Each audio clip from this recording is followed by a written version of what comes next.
You're telling me that you, a species that can barely keep from killing each other over which invisible sky deity is the correct one, managed to not only break the light speed barrier, but also develop a weapon capable of destabilizing a neutron star. Ambassador Zrilk's voice carried the distinct warble that indicated either extreme skepticism or digestive distress. With Hadari physiology, it was sometimes hard to tell the difference. Lieutenant Commander Alex Bennett leaned back in his chair, feet propped up on the negotiation table in a way that would have given his diplomatic corps instructor an aneurysm. First of all, we figured out the light speed thing about 20 years ago.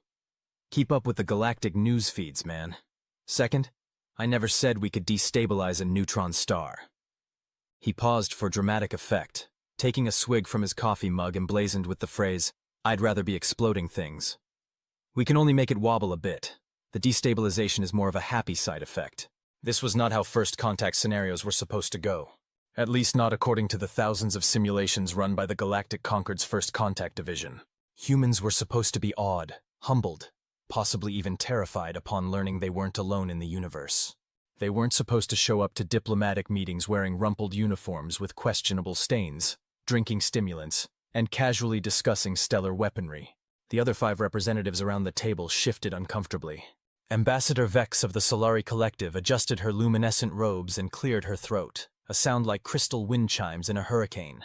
"Lieutenant Commander Bennett," she began with forced patience, "perhaps we should return to the matter at hand. Your vessel is damaged, you are the sole survivor, and you are requesting assistance to return to Earth. The Concord is certainly willing to provide aid, but we must first understand how a human military vessel came to be in the restricted Vorten sector."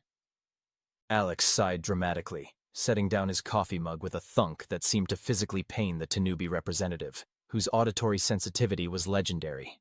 "Look, I've told this story 3 times already. My ship, the UES Intrepid, was on a routine patrol near the Epsilon Hydri system when we picked up a distress signal.